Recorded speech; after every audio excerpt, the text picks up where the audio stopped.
Hey there, everybody. Welcome back. I hope that you're all doing great today. Having a pretty good day myself. I got my hair did. Well, I did my hair myself. It's back to my preferred red shade, and I got to get my toes did. So don't forget, self-love and self-care is important. So make sure this is your sign to do some of that.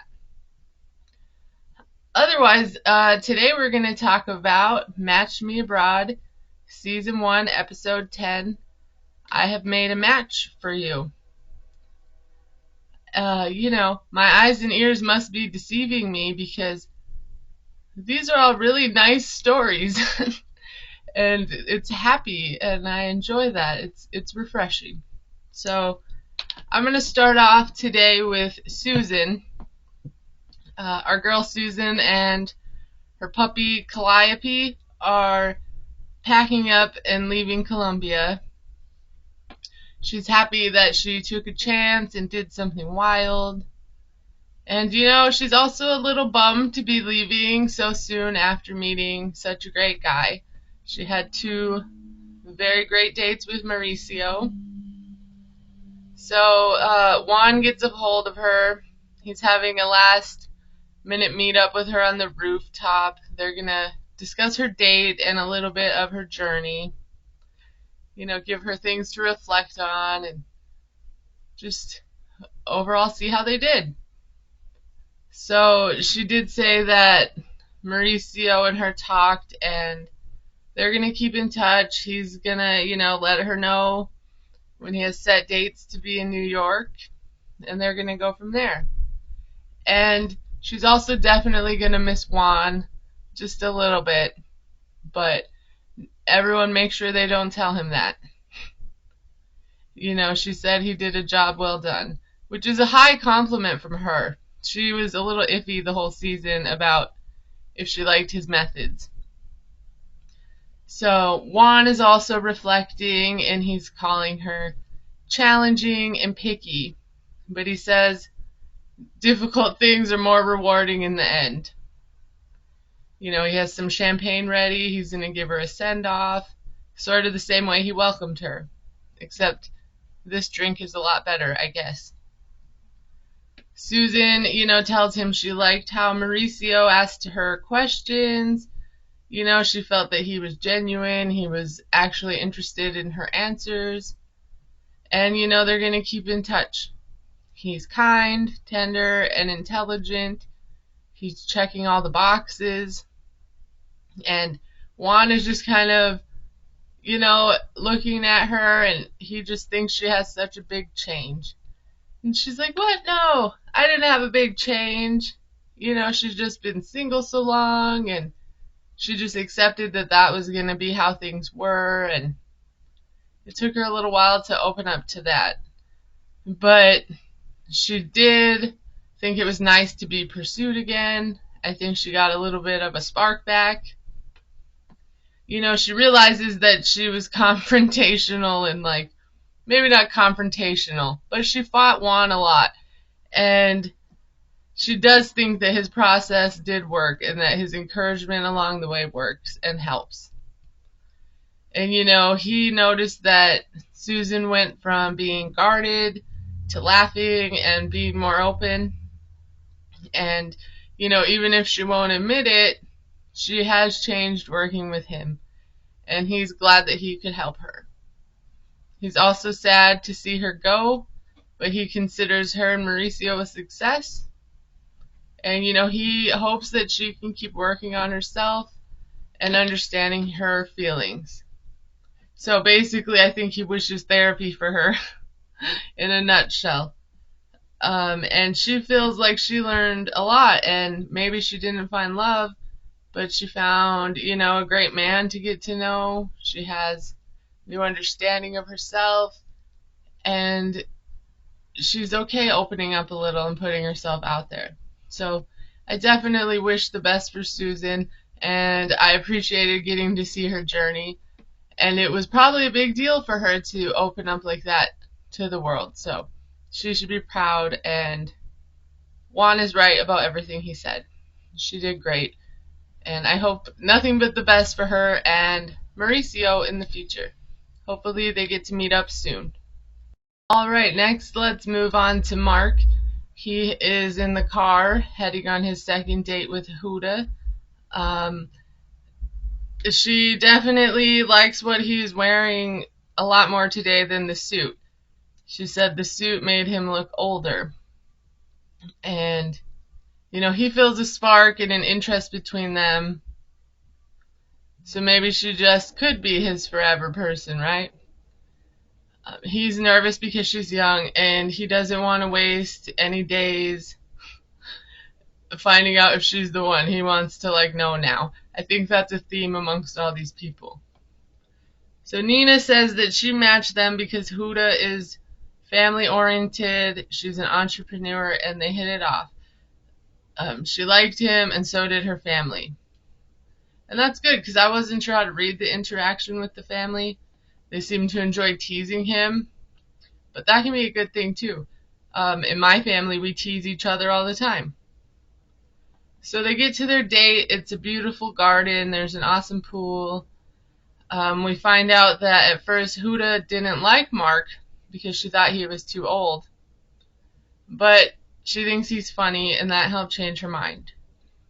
She wants to, get to know him more and decide if she wants to be with him or not. They sit there, they start eating. We find out she's had her business for 4 years. She was in college and she got the idea for it, and she went for it. She's asking what Mark thought of her mom and her brothers, and he liked her mom. She was sweet, and she also liked Mark, so that helps. She said, her mom had the opposite first impression that she did, and that didn't give him any brownie points. That didn't change her mind. So she already laid it out on him that she wasn't attracted to him at first.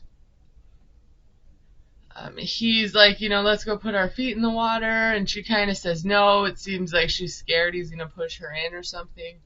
He's like, no, I promise. He's not going to push her in.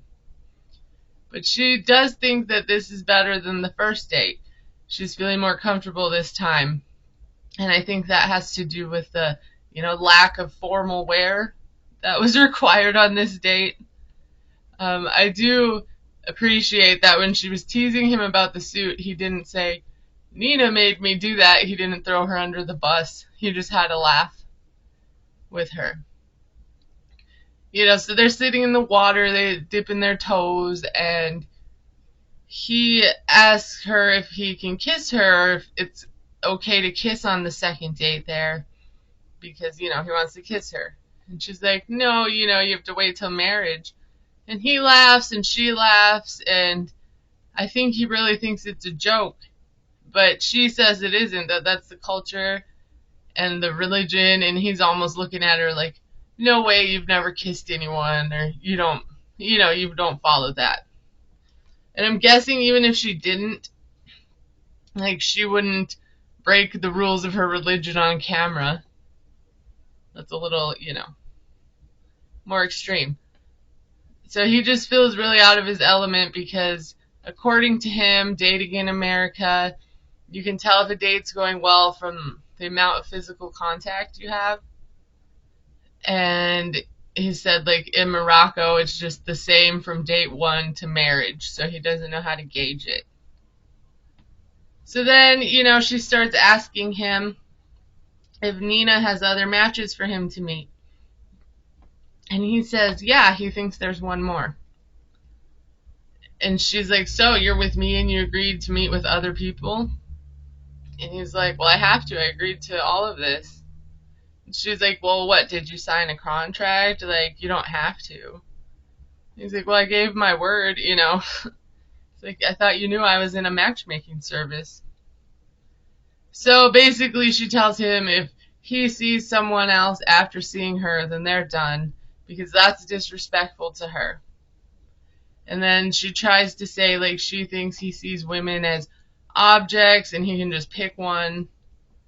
And, I don't think that he ever said that, but he went to a matchmaker to have options and see Like, who could he be most compatible with to build a life? So checking out those options isn't really like a sin, you know?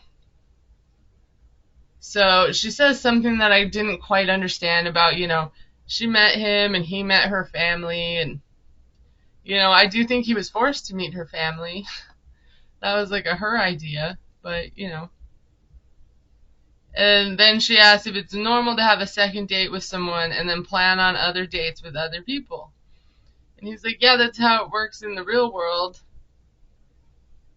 And, she's like, the real world? And he's like, yeah, the Western world. And then she, thinks he's a playboy. And in an interview, he says he doesn't know if it's a Moroccan thing or just her thing to be exclusive after 2 dates. But he's still having, a hard time wrapping his head around that. He points out to her that she's giving him an ultimatum, and she agrees. She's like, yes, I am, basically. He went there with the goal of finding a wife and the future mother of his children. And, he doesn't know if it's fair to not meet all the matches. What if the next person's better suited for him, And him thinking that already tells me that he's not sold on her either. And maybe he's just trying to find the best option because he's sick of looking. But if he knew for sure that he wanted to be with her, he would just stop and see her. But it's only been 2 dates, and she's very young, and he flew all the way over there. So I would do it. I would go on the other dates. But he's not sure what he's going to do. I think Huda needs to practice the, attract and not chase method. So I would say let him go on the date. Let him see the other matches, and have him see that I was the best option for him. Because it's not that serious. You just met. He should see that. Otherwise, he's going to always wonder, who would the third match have been? Especially if this doesn't work out. So I would definitely encourage him to do that. But, that's me, and I've never been there, and I don't know how that culture operates. So, for me personally, I would tell him to go. Next, I want to move on to Stanika. She is, I believe, where we ended last week's episode, and she was about to have the nice taste of what she thinks is skim milk, but last week she said she could smell it across the room, so I don't think it's what she's thinking it is. She takes a little sip, and you can tell, not a fan. She said, in America, that tastes like the part that we don't drink. And then she tells us Noradin's brother said it's not polite in his culture to not eat everything that's on the table. But, this milk smells like it expired last month, and she is not a fan. She's trying not to offend anyone. The couscous was alright, but the lamb was top-notch, delicious. Gordon Ramsay would have been impressed with the lamb. So the mama asks Stanika if she likes Morocco, if she likes her son, and, of course the answer to both is yes. She's all smiles and blushing when she answers. It's very cute. She's said that she was glad to meet them, and when she walked in, it was like walking into family. And she's asking the mom, based on your first impressions, what do you think of me?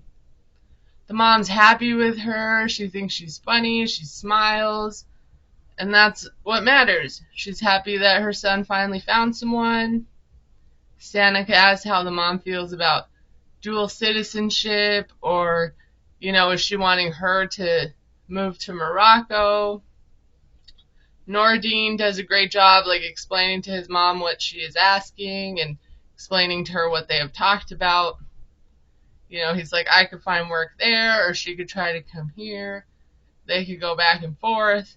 And the mom is like, look, whatever you guys want to do, I'm here for it. I support it. This mother, she's too good to be true. And, Stanika really is funny. because she holds on to this and she's like, wait, pump the brakes. You're a little too eager to get rid of him. And it's so funny. And the brother tells her, Noradine is the last one living at home. So the mom's a little sad because he'd be the last one to leave home. So basically, they've already married these two off to each other. So she's happy despite her, lack of experience and the fast-moving pace of this relationship. She's loving the ride. And, he's explaining to Stanika that it's in his culture that they always listen to their parents, and it doesn't really matter how old they get. So if his mom didn't approve, then it's basically a no. And, they're all laughing. They're having a great time. So they have the mom outside later for an interview. She says she feels strongly that Stanika will be a member of their family, and she wishes them, prosperity, wealth, children, all the good things. And this just made me so happy I was almost tearing up. It's just a nice juxtaposition from what we normally see, where the family just hates the person and they're against the relationship, and they're selfish and they don't want the people to follow their hearts. And this mom is just wanting her son to be happy, and it's a beautiful thing to see. So, the brother is telling her that things he's warning her about is life isn't the same for you after marriage as it is before. So I think he's just trying to give them some advice that marriage is hard work. I know you guys are happy now. And you could still be happy, but it's going to be work. And Stanika seeing Noradine with his family makes her realize that her intuition and her gut feelings about him were definitely right. He could be this forever partner she's looking for. However, they've only seen each other twice alone, and she's leaving soon, so she's worried, can they handle the long distance aspect of their relationship? But I'm thinking she must have thought she was capable of that or ready for that, because why else would she go to find someone in another country? Obviously, long distance is going to be a part of that. So hopefully it's something she considered. But this is great. I think they're adorable. I love his family. I would like to go to dinner with them just as a guest. I don't have to marry nobody. But yeah, I'm happy. This is all going so well. All right, everybody. Let's move on to Chad, our resident grass-cutting cowboy. If you've made it this far, please hit the like button and comment and all that stuff. I appreciate you. So, catching up with Chad. He's taking Juan's advice from his first date with Maria, and, he's going to apply that to his second date with Beba. Her name is also Alejandra, so I might just go with that. So, they're going to go for a park picnic. They meet up, and she's absolutely beautiful. Juan says this is one of his most fun clients. She's a beauty queen. She's spontaneous. We find out that she's 26, and Chad, is 38. It's not a huge difference, really. So he's trying to call her Bonita, and she's like, Alejandra? And she can't make out that he's trying to tell her she's beautiful. But I'm pretty sure he said the same thing to Maria. Bonita. He, has a few catchphrases in his arsenal, right? But he's just completely shocked at how gorgeous she is. She says, is Juan a good matchmaker? And he's like, well, he's done great so far. And everything she's saying, he cannot understand. And Chad is kind of going back into his turtle shell because he gets shy in front of good-looking girls. And he's hoping, his shyness gets better in time throughout the date. They decided to take off on the walk, and she says, He's a cowboy type. He's tall, he's blonde, he has muscles. She can tell he's shy, but he's nice. So he's going to get a chance, but she's not going to guarantee anything. And then it starts to thunder, and then it's raining. And they stop at a little ice cream or gelato, some frozen treat stand for samples. And now Chad's worrying because he's raining. He doesn't know what to do. She's like, well, maybe we should go back. He's like, well, that sounds good to me. And she says, maybe we should get a drink. Well, that sounds good to me. I think that immediately turned her off that everything she suggested to him. He was like, that sounds good to me. So she's like, here, call the driver, please. She says, it's hard. She asks what he likes to do. He likes clubbing and dancing. She likes clubbing and dancing, not him. And he's like, well, I'd like to go to church. And I'm thinking, well, at least he didn't say, I like to mow grass. That's what he said on the last date. And she's like, I get that there's a culture shock, but she needs someone to be, relaxed and be themselves and have the, don't give a F attitude. And, she knows she's a good catch, so if he wants to date her, he's going to have to step his game up. They're in the rain. She tries to teach him to dance. He's terrible. He has awful hip work. And he just says, this is the hottest girl he's been on a date with in a while. And he's sweating. And I'm thinking, what happened to Maria? She was the most beautiful girl. She was perfect. She was all that you desired. And now look at you, Chad.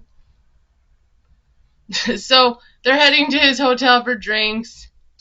He knows that he needs to step it up with this girl because she's just everything he's ever wanted, again. And later they're in the car. She asks him if he's dated Latinas in the past. He says no, that's why he's trying something new. He's like, you know what I mean, Jelly Bean? She has no idea what the hell he's saying. And it's funny. It's a funny moment. So it's just a rhyme, So he thinks he's doing well on the date. Juan would be proud that he didn't overshare, and he even danced, a little in the rain. He says he was shy for the first half of the date, and then they couldn't have a picnic, so, he's doing his best here. They get to the bar, and he takes off to go to his room quick. And Alejandra is telling the bartender she's on a blind date. And she looks a little like, I don't know if I like the date. And in the interview, we find out she's not feeling a connection yet. But we can tell the interview took place before they were in the cab ride. So, they're at the same park in the interview that they just left. So when they're asking this, they added it in after, right? So they should have waited until he got to pull out that, you know what I mean, Jelly Bean catchphrase on her. Because that's what made her feel it, I think. She tells the lady, he's lovely and decent but shy. She's like, I'm from the coast and I'm straightforward and I'm an extrovert. And she just thinks this guy needs some shots to relax and have a good time, and that's what's going to help the date. And even if that helps the date, that's not going to change who Chad is. He isn't just going to, be this happy-go-lucky party guy all the time. He's a shy person. So, I don't know if that plan is going to work or if she's just trying to get through the evening. So, he gets back to the table. She's like, get this man shots now. Stat. We need shots. And she, admires his wardrobe change. He, wanted to look decent for her because she's gorgeous and he looks like hell. And she's like, no, she does say that he's cute. So they cheers to the date. She says to getting pleasured, but she means to getting plastered. But, it's probably both because she seems a little tipsy at this point, but maybe not. she's saying, he's calm and chill. And he's like, yeah, I was shy at first. And she can't believe it because he's being shy still to her, and he's like, I'm shy because of how beautiful that she is. And, he hasn't really changed his energy the whole date. So, of course, he still seems shy to her, right? But he's getting used to talking to her. She's easy to talk to. And she's like, yeah, Latinas are the best thing ever. And he agrees because so far that's true for him. He's proud of himself for not overthinking. He's feeling more comfortable talking to her. But that might be the liquor. He asks her for a second date and she says, we will see. But in her interview, she definitely wants to go out with him again. But she's also definitely buzzed at this point. So I just want everyone to close your eyes and imagine this woman sitting at his house, next to his mom's house, watching him mow 8 acres of grass after church. Is that going to make her happy? Absolutely not. So, she says when they first met it was hard, but by the end they were joking and laughing, and she does feel comfortable with him. And, he's just so cute, and he walks her out, gives her a hug. He decides against going in for the kiss because he doesn't want to get rejected, and he just doesn't want to mess up 2 dates. This date has gone pretty well for him. So he doesn't know what to do because he hired Juan to help him find someone. But he provided 2 beautiful women. Because that's all he asked for. That's all he cares about. That's all I ever hear him say.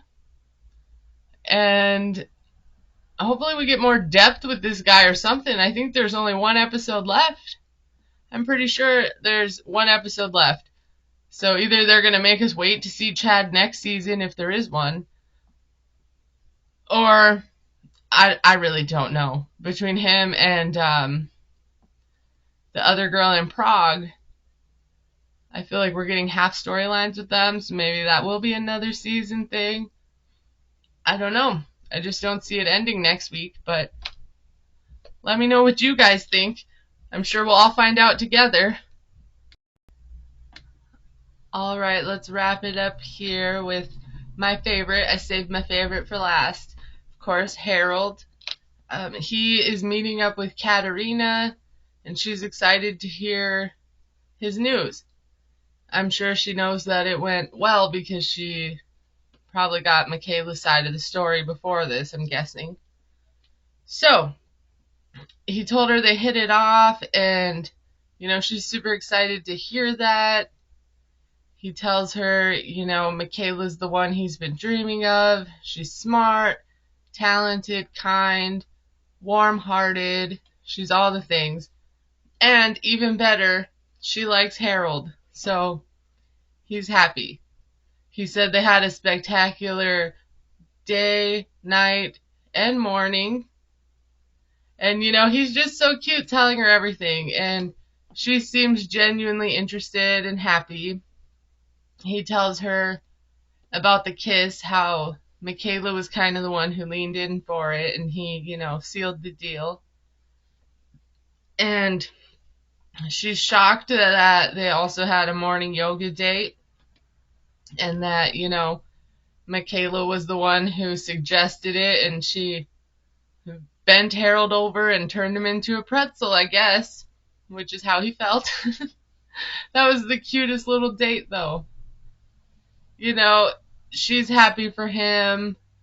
He's like, she wants to know if this means, he's done. He's not interested in more matches. He's 100% into this. And, of course, that's what he wants. He's 99.999% sure. And he's definitely closed off for matches at this point.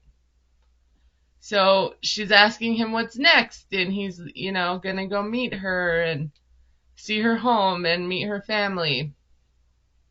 And she's saying, he's her client and she's here to support him no matter what. But now the fate of the relationship is up to, Harold and Michaela, and she just gets to wait and see. And she definitely seems happier and nicer when the matches are working out, and I think she is just really passionate about telling him and helping everybody with what they need. I just feel like she shouldn't have tried to be the fashion police, but she's really happy. And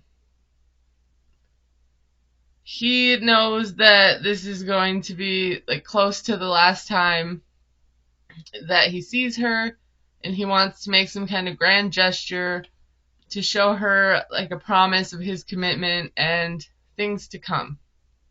So he's trying to figure out what the gesture is. And for 2 episodes now, it just smells like a proposal, right? And it definitely looks like we were right, because later we meet up with him again, and him and Katerina are meeting at a jewelry store. Our guy is rocking his suspenders, but she tells him, like, he looks great and that the makeover went well. And she's like, did you get your suspenders washed? And he's like, no, these are new. And like that made me want to go back and look at the other ones to see if they were like crusty or something, because I wasn't paying attention to that at all. And Katerina thinks that Michaela will always appreciate his suspenders, even the crazy ones. And she's just a lot happier now that she found him a lady, I think. He's excited, after 2 great dates, he's hoping to have something nice for her when he sees her, and he wants to propose, so the ring is going to be the best choice. Katerina is surprised that he wants to propose. She's definitely excited for him, but she's nervous. She does say that this happens a lot with clients far away that need to make a fast decision, but she's never had someone propose this fast. She reminds him that they only met twice, and no one is telling him that he needs to propose to her, and that it's his choice. He's a little hesitant, but he's not changing his mind. He's, having a hard time reading her because now they're communicating through text, and a lot of people, tone isn't in text, facial expression isn't through text. None of that stuff. I could be saying something that sounds funny and a joke to me, and someone could read it as I'm angry, right? So that's really hard for him to deal with. And Katerina's doing her best to reassure him, and she's like, she told me that she's interested in still seeing Harold. He's saying, they haven't talked much since she went home, but she has a life and a routine and a job. And, he's just not in her routine yet. And I love how he just, thinks of things in routine. It's nice. I enjoy having a good routine. So, she understands that she can't answer his messages in a timely manner, but he feels like he's on a time scale where an hour feels like a week and a week feels like a month. So then all of a sudden they're in the ring shop, and they started talking about Moldavite. And it's not true that that's the only place you can buy that stone. You can get it in crystal shops and things, but I think that that's the only place that it's authentic.